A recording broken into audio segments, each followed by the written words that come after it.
بابا عينة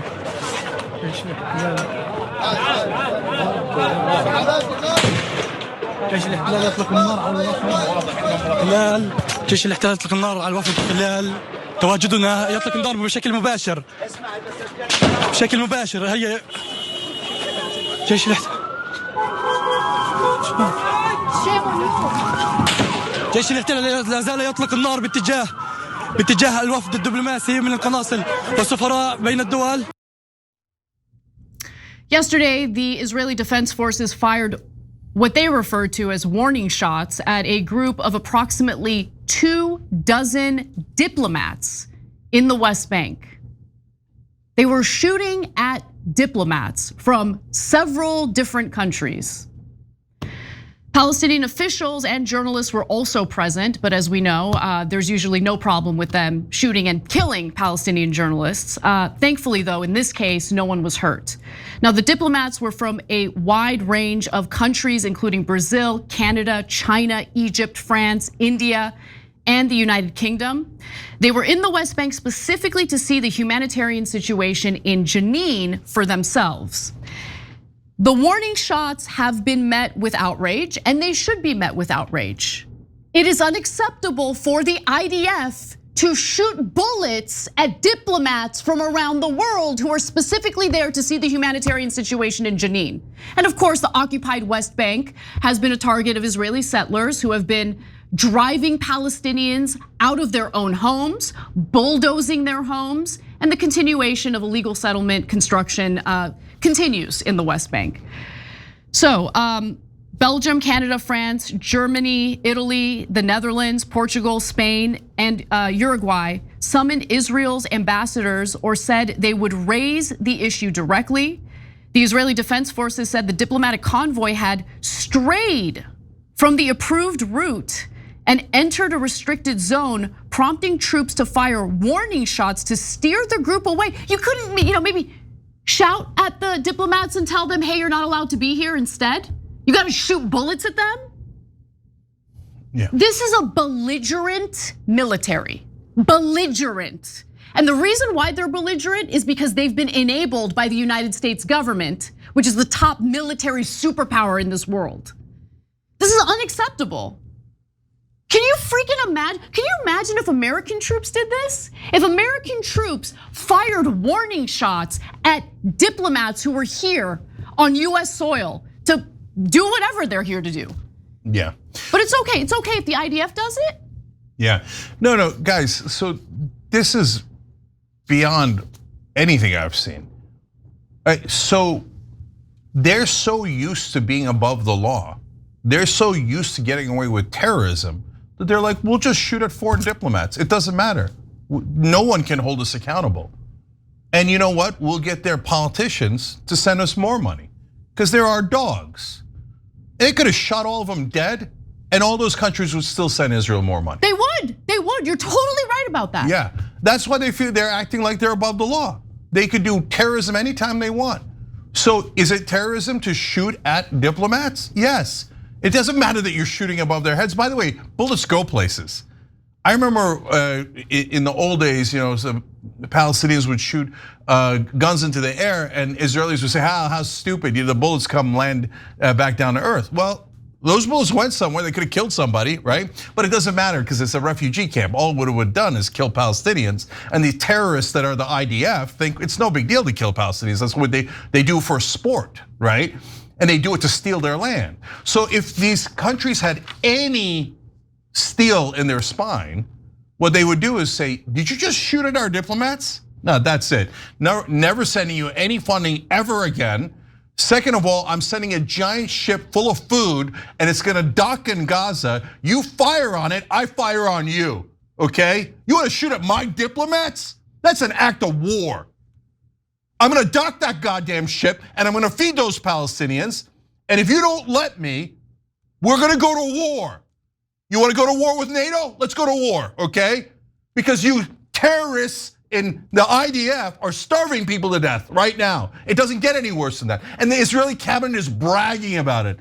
They're like, let's keep them at minimal levels so they're starving, but they don't die. That way, these idiot foreign governments with all their corrupt politicians that we bought will send us money to finish the genocide and drive all the Palestinians out. They're saying they're gonna drive all the Palestinians out. Guys, if you were a decent, normal person or government, what would you do when someone's going into a restricted area? You would go up to them first and politely and say, sorry, but you're not allowed to go there. That's a very normal thing to do. We're concerned about your safety. We're concerned about your safety. And if they resist, although the diplomats would not have resisted because they're diplomats, okay? But if they said, hey, really, we do want to go in there, you could shepherd them somewhere else. The very, very last option you would do is shoot over their heads and risk killing them and others. But that's the first option for Israel, because for Israel, violence is always the answer. It's the first answer. It's the only answer, it appears. By the way, the IDF referred to that as an inconvenience. Possibly killing international diplomats, just an inconvenience. Apologies for that. Now, I'm gonna go further. Anyone who had a diplomat there should declare war on Israel, because they just declared war on you. I mean, look, man, I don't know what Turkey would have done. And I don't know, Erdogan's a corrupt guy. I have no idea what he'd do. But the Turks I know, if you fired at Turkish diplomats, that's an act of war, okay? And that should be met with war. So now I don't want that. I don't want a giant goddamn war. But I also don't want the terrorists in Israel to slaughter people, to shoot at diplomats, to act like they're above the law and above humanity. And that they're the rulers of all of us. And they get to kill and shoot anyone they like. I'm sick of it. And by the way, guys, last thing from me. If you can't see that this is building up rage for the whole world against Israel, you're a moron. If you're in favor of Israel, why do you want the whole world to despise you? Why do you want that? Why are you so stupid that you want the whole world? If this was Turkey and we lit the place on fire and the entire world hates us, even if we said, oh, we control their politicians. I don't want everybody to hate Turks. I would hate that. I would do everything in my power to stop that awful Turkish government at the time from doing horrible things, because it's gonna bounce back on all of us. But no, Israeli supporters, nope. Slaughter. It's never enough. It's always the Palestinians' fault. Oh, it's the diplomats' fault. It's everyone's fault, because we're the perpetual victims. No, the Jewish people have been victims throughout history. The Israeli government is not the victims. They are the aggressors. They are Goliath. They are terrorists. And they're terrorizing the whole world. And they've lit a bomb. And at some point, the populations of these countries are going to explode in anger and rage. What are you doing? It's gonna hurt Israel. It's gonna hurt Israel real bad.